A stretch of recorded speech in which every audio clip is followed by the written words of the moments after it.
آج کل social media پر بہت سے علماء حضرات اپنے اپنے فرقوں کے دفاع میں میدان عمل میں اتر پڑے ہیں اور بجائے علمی گفتگو کے انتہائی نازیبا الفاظ یوز کر رہے ہیں، مثلا انجینئر محمد علی مرزا کی چترول، اولیاء اللہ کا گستاخ، قادیانیوں کا ایجنٹ وغیرہ وغیرہ۔ بلکہ بعض علماء نے تو آپ پر فارن فنڈنگ تک کا الزام بھی لگا دیا ہے۔ اب انجینئر مرزا محمد علی کو کیا پتا بابا ہوتا کیا ہے؟ وہ تو اس کو تو حضرت جی جو پیچھے سے پیسے آ رہے ہیں نا، اس کو تو وہ نظر آ رہے ہیں، اس کو کیا پتا بابا ہوتا کیا ہے؟ بابا اپنے زمانے میں ایک زمانہ ہوتا ہے، بابا اپنے جہاں میں ایک جہاں ہوتا ہے، اس کا وکھرے ایک جہاں ہوتا ہے۔ یہ اس کو نہیں پتا اور نہ اس کی باتوں میں آنا ہے۔ انشاءاللہ میرا ارادہ بن رہا ہے، کیونکہ اب وہ ہمارے بابوں کی طرف آ رہا ہے اور ہم نہیں اپنے بابوں کی برداشت کر سکتے۔ منوس تجھے کیا پتا داتا حضور ہے کیا؟ تیرا باپ یہاں دین لے کے آیا تھا، وہی آیا تھا غزنی سے لے، یہاں شجر اسلام تیرے دادے نے نہیں بویا، بابے نے بویا۔ تجھے کیا پتا سلطان الہند کے آئے منوس آدمی؟ تو کیا جانے با یزید کیا؟ با یزید کا اگر پوچھنا ہے تو اقبال سے پوچھ جا کے۔ وہ اقبال کہتے ہیں شوکت سنجر و سلیم تیرے جلال کی نمود، فقر جنید و با یزید تیرا جمال بے نقابت۔ تجھے کیا پتا بابے ہوتے کیا ہیں؟ تجھے کیا پتا با یزید کہتے کس کو ہیں؟ تجھے کیا خبر جنید کس ہستی کا نام ہے؟ اس لیے اس کی بات بھی نہ سنا کرو، وہ بھی دل میں شک ڈال دے گی۔ اور انشاءاللہ بس میں توفیق مانگ رہا ہوں اپنے اللہ سے، بڑی جلدی میں نے انشاءاللہ اس کا رد شروع کرنا ہے۔ ایویں بکواس کر رہا ہے اپنے کمرے میں بیٹھ، یا تو بلانا ہم سب کو کبھی، تو اسی طرح چلا نہ لائف، تو پھر تو بات کر با یزید، پھر ہم تجھے بتاتے ہیں با یزید ہے کیا۔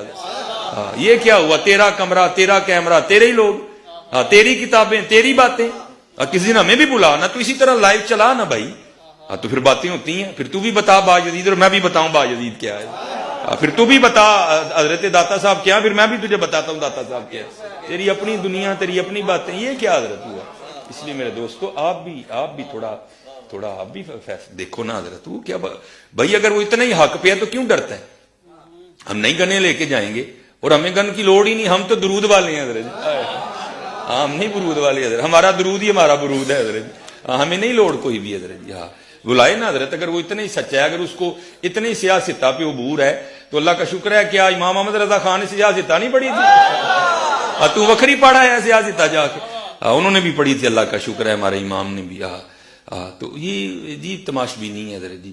اور اصل میں لوگوں کا بھی تھوڑا مزاج بن گیا ہے کہ باطل کو جلدی تسلیم کر لیتے ہیں حضرت، بات اتنی جلدی نہیں ہے حضرت جی۔ دیکھو اللہ کا شکر ہے، یہ دیکھو نا، یہ حضرت باجدید بستامی کا شمار تابعین میں ہے۔ آپ نے مولا علی کی زیارت کی اپنے بچپن میں، آپ کو مولا علی کا تھاپڑا ہے حضرت جی، اب حضرت باجدید کو۔ تو اگر چلو 100 نکال دیا تو کیا 1300 سالوں سے دنیا باطل پہ تھی؟ آج تو اکوالا جم پڑا ہے کہ تو لگا ہے باجدید بستامی کے خلاف بکواس کرنے ہیں۔ 1000 سال داتا حضور کو آگے تو بوتا ہی ہے، کیا تجھے زیادہ دین آ گیا؟ سلطان الہند وہاں کھڑے ہو کے سلوٹ کر کے کہہ رہے ہیں گنج بخشے فیض عالم مظہر نور خدا، تجھے کیا نظر آ گیا الو کے پٹھے؟ تو بہرحال یہ جو ہے نا کتابیں پڑھا کرو حضرت جی، خود دیکھا کرو کہ ہمارے بڑے تھے کیا ہے۔ جی ہاں مجھے پتا ہے۔ پلیز ایک جاندار سی ویڈیو تیار کر کے ان مولویوں کی طبیعت صاف کر دیں تاکہ ہم جیسے لوگوں کو بھی ٹھنڈ پڑ جائے اور جاہل لوگوں کی بھی اصلاح ہو سکے۔ شکریہ، مع السلام۔ طبیعتیں ان کی صاف ہوئی ہوئی ہیں تو تب ان کی ویڈیوز آ رہی ہیں نا سر، ان پہ غصہ نہ کھائیں۔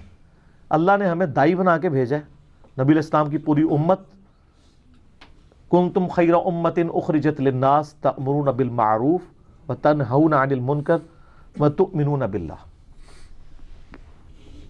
تو یہ آپ کا کام صرف دعوت دینا ہے، غصہ نہ کھائیں۔ رہا فارن فنڈنگ، وہ اس لیے کہ یہ خود باہر سے فنڈڈ ہے، تو یہ سمجھتے ہیں کہ جس طرح ہمیں فنڈ مل رہے ہیں تو اس کو بھی مل رہے ہوں گے، چاہے وہ بیچارہ اپنی جیب سے ہی لگا رہا ہو۔ یہ فارن کیا ہے، ان کو تو جیسے وہ کہتے ہیں نا ڈالرز میں بھی قرضہ اٹھایا ہوتا ہے، لوکل کرنسی میں بھی، ان کو تو لوکل بھی فنڈ اتنے ملتے ہیں جمعے کے خطبوں میں جو آپ کے آگے سے وہ پھیرتے ہیں، اور ٹوکریاں اور وہ سب۔ تو یہ فنڈنگ سے یہ کام ہوتا ہے، یہ اتنا سستا کام ہے، آپ بھی کر سکتے ہیں۔ ایک کیمرہ لے لیں، ویب کیم ہی خرید لیں 2-2.5 ہزار روپے کا، کوئی مسئلہ نہیں، آپ کر لیں یہ کام۔ یوٹیوب کا ایک آپ انٹرنیٹ کا کنیکشن لے لیں، اس کے اوپر اپنی یوٹیوب پہ ویڈیوز ڈالیں، اگر آپ کی ویڈیوز میں کوئی جان ہوئی تو لوگ دیکھ لیں گے۔ تو اب انہوں نے یہ اڈاپٹ کیا ہے کہ جی اس طرح کی وہ نا، مجھے لوگ کلپ بھیجتے ہیں، بلکہ یہ پچھلے دنوں ایک وہ بڑے میٹھے ایک عالم صاحب تھے بریلویوں کے، نام میں نہیں لیتا, بس ڈاکٹر صاحب ہیں, وہ آپ کو پتہ چل جائے گا کون سے ڈاکٹر صاحب ہیں سیالکوٹ کے. تو وہ ماشاءاللہ ٹک ٹاک پہ ان کی کافی ویڈیوز وائرل تھی, میں تو ان کو جانتا بھی نہیں تھا واللہ. یہ اس ویک مجھے ان کا تعارف ہوا ہے کہ یہ بھی کوئی ہستی ہیں. تو وہ لوگ بتاتے ہیں بڑی میٹھی گفتگو کرتے ہیں. جب میری باری آئی ہے تو انہوں نے اخلاق کی ہر حد جو کراس کر سکتے ہیں انہوں نے کی ہے. اور ایک طرف تصوف کے دائی ہے اور ہمیں یہ پڑھاتے ہیں کہ جی صوفیاء کا تو طریقہ ہے کہ ہندوؤں کے لیے بھی چادریں بچھانی ہیں. اور جب مجھ سے نفرت کا اظہار کیا تو انہوں نے کوئی گالی جو وہ ادب کے دائرے میں دے سکتے تھے نا, ادب سے مراد ہے اردو لٹریچر, تو وہ انہوں نے دی ہے اور اپنا پورا غصہ نکالا ہے. اور اس کی ہیڈنگ بنا کے جی انجینئر محمد علی مرزا کی چترول, یہ یعنی چھتر ہم پنجابی میں وہ جوتی کو استعمال کرتے ہیں, یعنی جوتیوں سے پٹائی. میں نے کہا پتہ نہیں کس نے میری چترول کی ہے, مجھے بھی پتہ چلے. تو اس میں تو چترول انہوں نے اپنی خود کی ہوئی تھی. جتنی باتیں انہوں نے 4 منٹ میں کہی ہیں کوئی ایک بات بھی ان کی ٹھیک نہیں ہے.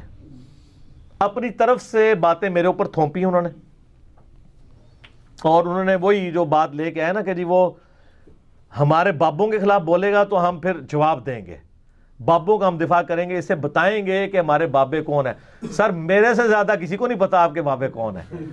آپ کے بابوں کو بھی پتا نہیں تھا کہ وہ کیا تھے, اور آپ ماننے والوں کو بھی نہیں پتا کہ وہ کیا کر کے گئے ہیں آپ کے ساتھ. ہمیں آپ بتائیں گے. اور اپنا علمی لیول یہ ہے ان کا کہ وہ کہہ رہے ہیں کہ جی بایزید بستامی جو تھے یہ تابعی تھے. جس شخص کو یہی نہیں پتا کہ بایزید کب پیدا ہوئے کب فوت ہوئے وہ ہمیں علم سکھائے گا. بایزید بستامی 191 ہجری میں پیدا ہوئے ہیں, 261 ہجری میں فوت ہوئے ہیں, اور آخری صحابی جو فوت ہوئے ہیں وہ 110 ہجری میں ہوئے ہیں. آخری صحابی کے فوت ہونے کے 80 سال کے بعد بایزید بستامی آلموسٹ پیدا ہو رہے ہیں. تو وہ تابعی کہاں سے؟ اور پھر خالی تابعی پہ بھی اکتفا نہیں کیا, انہوں نے کہا کہ مولا علی کا تھاپڑا ہے. تو سر مولا علی تو 40 ہجری میں شہید ہو گئے تھے, تو کتنا بڑا نا روحانی نہیں اور نہیں شاہ جی ڈنڈی نہیں مارنی, روحانی طور پہ کوئی تابعی نہیں بنتا, تابعی کی ڈیفینیشن نہیں ہے, اور یہ خام خواہ ایک جھوٹا دفاع کرنے کی ضرورت نہیں ہے. ٹھیک ہے, تو تابعی اس طریقے سے نہیں بنتا. انہوں نے کہا مولا علی کا تھاپڑا ہے, وہ تابعی ہیں. مولا علی 40 ہجری میں شہید ہوئے ہیں. مولا علی کی زیارت کرنے والے جو لوگ ہیں وہ تو کئی بڑے بڑے صحابہ ہیں, تابعین ہیں جنہوں نے مولا علی کی زیارت نہیں کی ہوئی ہے, تو ہے تابعی ہیں لیکن مولا علی کو نہیں دیکھا ہوا. تو وہ شخص جو 191 ہجری میں پیدا ہو رہا ہے وہ کہاں سے؟ یہ صرف اس بندے کا آپ علمی لیول دیکھ رہے ہیں, اور یہ کہہ رہا ہے, اور پھر وہ اس میں کہہ رہے ہیں میں اللہ سے توفیق مانگ رہا ہوں کہ میں ان کا جواب ریکارڈ کراؤں. آپ اللہ سے توفیق اس بات کی مانگیں کہ اللہ تعالیٰ آپ کو اہدنا الصراط المستقیم صراط الذین انعمت علیہم غیر المغضوب علیہم ولا الضالین آمین. اور صراط الذین انعمت علیہم آپ کے بابے نہیں, وہ صحابہ اور اہل بیت جو ڈیفینیٹ ہیں, یا اس کے بعد صحیح العقیدہ مسلمان. ورنہ تو بریلویوں کے بزرگ دیوبندیوں کے نزدیک مشرک ہیں, دیوبندیوں کے بزرگ بریلویوں کے نزدیک گستاخ رسول ہیں, تو وہ آپ والے نہیں. تو وہ ماشاءاللہ تعالیٰ بڑے فخر کے ساتھ کہہ رہے ہیں کہ جی جناب وہ تابعی تھے, تھاپڑا, اس کو پتہ نہیں تابعی کے بارے میں بول رہا ہے, اور اپنا انہوں نے مجھے جواب ریکارڈ کروانا ہے. یہ ان لوگوں کا علمی لیول ہے. اور کہتے ہیں ہمارے بابوں کے بارے میں بولتا ہے. میں نے واللہ میری آپ پرانی سے پرانی بھی کوئی ویڈیو اٹھا لیں, 2012 میں نے ویڈیو پہلی ریکارڈ کروائی تھی, انڈیا اور پاکستان کے بزرگوں کی 19 گستاخانہ عبارات کا تحقیقی جائزہ, مسئلہ نمبر 71B. اس میں بھی آپ دیکھیں میں نے سٹارٹ اس سے لیا تھا, میں بزرگوں کو کچھ نہیں کہہ رہا, ان کی کتابوں پہ بات کر رہا ہوں. ہو سکتا ہے بزرگوں نے لکھی ہوں, ہو سکتا ہے نہ لکھی ہوں. یہ جان بوجھ کے بزرگوں کو بیچ میں لے کے آتے ہیں تاکہ گیم خراب کرنے کی کوشش کریں, اور یہ سمجھتے ہیں کہ بزرگوں کے روب کی وجہ سے ہمیں دبا لیں گے. نہ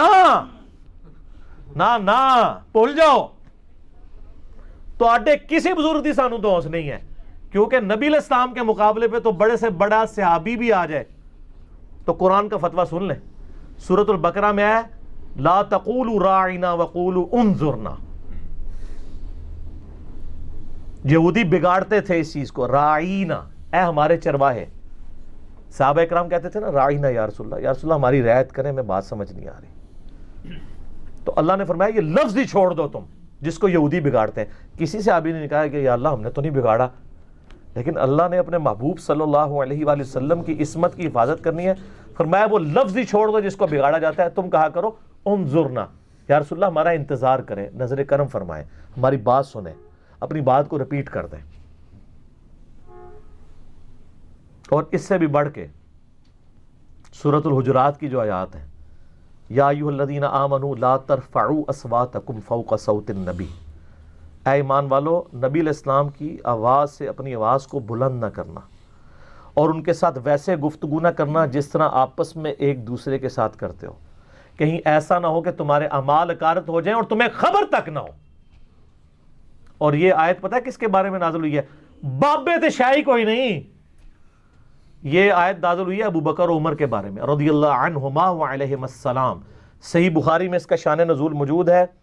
عبداللہ ابن ابی ملیکہ تابعی کہتے ہیں کہ مجھ سے خود عبداللہ ابن زبیر رضی اللہ تعالیٰ عنہ نے یہ حدیث بیان کی, اور وہ کہتے ہیں قریب تھا کہ مخلوق کے دو بہترین لوگ تباہ و برباد ہو جاتے, یعنی ابو بکر اور عمر, جب رسول اللہ کی موجودگی میں وہ آپس میں جھگڑ پڑے اور ان کی آواز بلند ہو گئی. نبی علیہ السلام سے نہیں جھگڑے, آپس میں. اور پھر انہوں نے یہ سنایا کہ ایک قبیلہ مسلمان ہو کے نبی علیہ السلام کے پاس آیا, تو آپ کی مبارک عادت تھی کہ آپ قبیلے کا کوئی ایک امیر مقرر کرتے تھے تاکہ بعد میں کمیونیکیشن کر سکیں. تو سیدنا ابو بکر نے کہا یا رسول اللہ یہ بندہ مناسب ہے. حضرت عمر نے کہا یہ نہیں یہ ہے. تو حضرت عمر نے کہا کہ ابو بکر آپ ہر معاملے میں میری مخالفت کرتے ہیں. اس پہ وہ تلخ کلامی ہوئی, آپس میں جھگڑ پڑے, آواز تھوڑی سی بلند ہوئی. اللہ تعالیٰ نے قرآن کی آیات نازل کی کہ نبی کی آواز سے آواز بلند کی, تمہارے اعمال برباد ہو جائیں گے اور تمہیں خبر بھی نہیں ہوگی, یعنی توبہ کی توفیق بھی نہیں ملے گی. خبر ہو تو بندہ توبہ کرتا ہے نا. تو عبداللہ ابن زبیر کے الفاظ ہیں کہ اس کے بعد حضرت عمر اتنا آہستہ بولتے تھے کہ حضور کو آواز ہی سنائی نہیں دیتی تھی. آپ کہتے تھے عمر اونچا بولو. اور پھر جب یہ ادب کا رویہ دیکھا تو اگلی آیات نازل ہوئیں, ان الذین یغضون اصواتهم عند رسول اللہ, بے شک جو لوگ رسول اللہ کے حضور اپنی آوازوں کو پست رکھتے ہیں یہی وہ لوگ ہیں جن کے دلوں کو اللہ نے تقوی کے لیے چن لیا ہے, ان کے لیے مغفرت اور اجر عظیم ہے. اور یہ آیت آج بھی روضہ شریف کے اوپر لکھی ہوئی ہے, جالیوں کے اوپر, کیونکہ آج بھی کوئی شخص وہاں اپنی آواز بلند کرے گا تو اس کے مال برباد ہو جائیں گے. یہ بابوں کی دھونس ہمیں دیتے ہیں, ان کے ناموں کی دھونس دیتے ہیں. ہم نے کبھی نہیں کہا کہ بابوں نے, ہم نے کہا کتابوں نے, کتابوں میں یہ لکھا ہے.